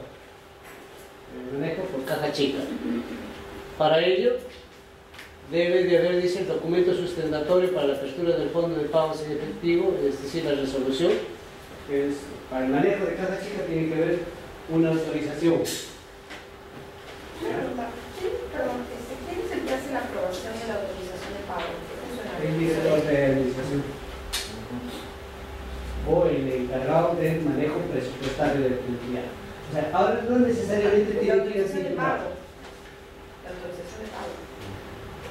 No, la autorización al manejo del fondo de cargo. O sea, para que tengas caja chica, tiene que haber una resolución de tu director de administración para que determine el tope, el monto y cuánto y qué funcionarios son los autorizados a manejar el fondo de caja chica. ¿Qué recursos se pueden utilizar en caja chica?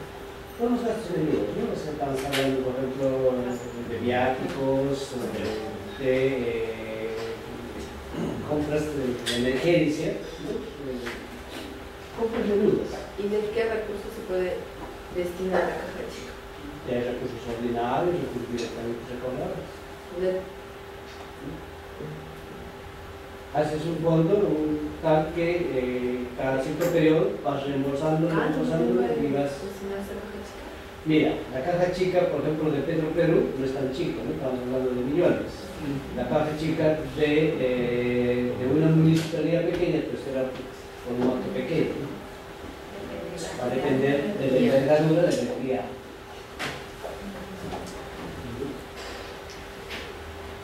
Bueno, este es para la apertura de cuentas, quienes autorizan. Modalidades de pago, dice, abono en cuentas individuales, todo lo que son remuneraciones, pensiones, pago a CAS, dietas de directorio. Transferencias electrónicas a proveedores del Estado. Pago con cheques, ¿no? Excepcionalmente utilizados como medio de pago exclusivamente para los casos señalados en el artículo 31 de la Directiva de Tesorería. Pagos en efectivo, gastos menudos que demandan cancelación inmediata o que no puedan ser pagados con otros instrumentos de pago. Puede utilizarse al pago de jornales. Saca todo y se ve separado. De ahí que eso saben nuestros amigos marcas, que a veces justamente los cargaban de llevar a sus dineros, sus títulos. Si escuchan ustedes al último en ¿cuál? San Martín. Todos los gastos para el pago de una municipalidad, que se saltaron, ¿no? ¿Por qué? Porque para esos lugares no hay empresas de tratado de caudales. Si vos estaban llevando todos los recursos. Hay otra forma de hacer transferencias electrónicas. Otra forma de pagar. Sí. Estas son las únicas. Estas son las únicas. Estas son las únicas. Claro, o sea, los proveedores, por ejemplo, depositan a través de las transferencias electrónicas. Sí, pero no hay otra forma. Excepcionalmente, ¿no? Cuando se van a dar esta, por ejemplo, con un cheque. Es excepcionalmente. Por ejemplo, sale un laudo, ¿no?, obligándote a pagar de algo que quizás un arbitraje que demora tiempo. ¿Ya? Y supongamos a quien tienes que pagar, ya no tienes cuenta bancaria, pero tú tienes que pagar. Entonces ahí te pagarás con un cheque. Pongamos que el culto fue adjudicado, lo contrató y al día siguiente le inhabilitaron. Él tiene que cumplir con la ejecución de la obra, ¿no? Pero cumplió ya sin manejo contable, digamos, ¿no? Un problema, yo tengo que pagar porque finalmente ejecutó la obra, ¿no? El saldo, entonces son excepciones, ¿no?, que te obligan a utilizar ese medio. Solo en eso, no en las transferencias, no es imposible. No hay transferencias, incluso en los contratos te obligan a que tengas que indicar cuál es tu. Incluso, así fuesen extranjeros no domiciliados, te obligan que te indiques en tu contrato las coordenadas correspondientes para el pago a través de qué banco. Sí. Y si hay, por ejemplo, un proveedor que está no habido y se le debe un saldo, se le hace un depósito a nombre de... Cuando usted tiene un juicio por alimentos, que haya ese depósito. Se hace el depósito en el Banco de la Nación, ya a nombre de... Pero que se da delegada. No, el Banco de la Nación emite un certificado judicial en nombre del juzgado a donde lo vas a cocinar. Pero si no hay, si está no ha habido, no hay proceso. No hay dirección. No. ¿Y a quién contrata a contar? No, pues, pero, por ejemplo, te hablo de una obra de hace años. Entonces, la dirección legal ya no está, porque es de hace años, estamos hablando de 5 o 8 años atrás. Y ya no existe ni el consorcio, no existe. Pero hay un saldo y por eso no se puede. Pero es bueno que lo hagan. Ya depende del juzgado que empiece a notificar o no tenga que notificar. Pero no hay proceso. Si no hay juicio de por medio, no trae un representante legal y... No. Si por alguna razón no se le puede pagar al proveedor porque no se le encuentra o no quiere recibir la plata o sabe qué, entonces para eso existe la figura de la consignación judicial. Claro, es decir, el monto que le vas a pagar a él, por X razones, no se lo puedes entregar por lo que sea, entonces ese monto lo consignas en el Banco de la Nación y ese Banco de la Nación emite un certificado de depósito judicial de ese monto a nombre del juzgado de paso, de toda la frontera, uno te puede decir, agarra tu certificado que te entrega el Banco de la Nación, mediante un escrito, se lo entregas al juzgado, para que el juzgado se lo entregue al proveedor. Ya es un problema del juzgado que se lo entrega, hay procesos de consignación que duran 5, 10, 15 años, hasta que por ahí se reestructure esa empresa y se acuerdan de ese cobro y ya no te van a buscar aquí, y no van a buscar, con eso te evitas problemas, juicios, enriquecimientos ilícitos, intereses legales. ¿En qué juzgado es el que es? Dependiendo de la cuantía y el lugar, puede ser juzgado de paz o de primer grado. Pues el mecanismo es muy similar al depósito de cuando tienes los pisos, el piso de honrar a compromisos, honrar los casos de alimentos, casos de... Bien. Acá tienen ustedes el concepto de unidad ejecutora. Esto, por si acaso, yo he extraído de las mismas preguntas frecuentes que tiene BEP, ¿ya? Dice, las unidades ejecutoras pueden utilizar sistemas de recaudación, ¿no?, con otras entidades del sistema nacional. Entonces, dice, ¿no?, que en el marco de la normativa vigente, ¿no?, las unidades ejecutoras pueden celebrar convenios de recaudación con otras entidades del sistema financiero nacional, siendo de su competencia y responsabilidad determinar si van a efectuar a través de medios electrónicos.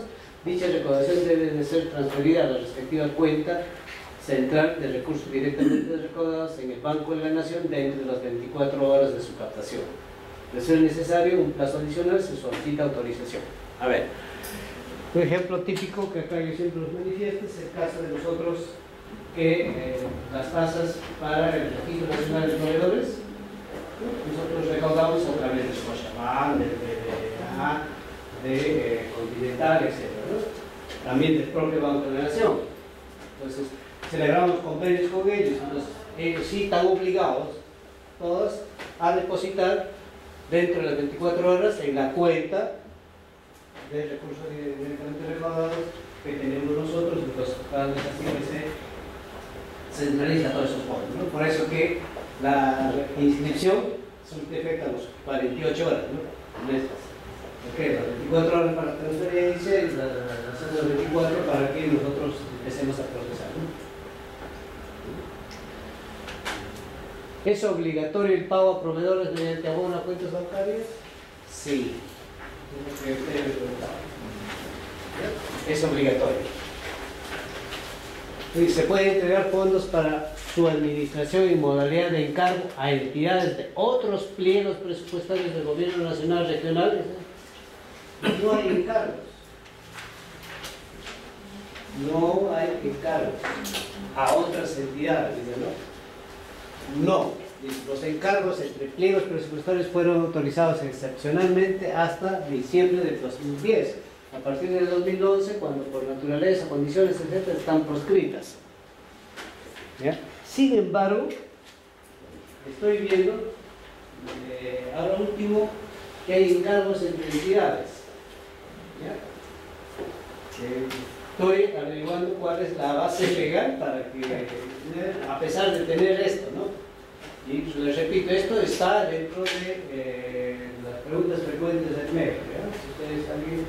Si alguien me ayuda y sabe de cuál es la base legal de esas, les voy a agradecer mucho. Me envían a mi correo. Señor Morales, acá está la base legal, entonces ya para yo sacarle esta diapositiva de acá, ¿no? ¿Qué es caja chica? ¿No? Dice, a través de esta resolución del 2011, ¿no?, están referidas al manejo de pagos en efectivo y al fondo de caja, fondo fijo para caja chica, ¿no?, estableciendo a partir de 2011 el uso único fondo en efectivo denominado caja chica. Es lo que antes les decía, ¿no? A ver, solo, antes había dos, ¿no? Uno era para quienes manejaban RDR y el otro para quienes manejaban RO. Pues ahora ya se unió y a todos se les llama caja chica. Listo. Esto respecto a lo que es manejo de tesorería. Ahora veamos rápidamente lo que es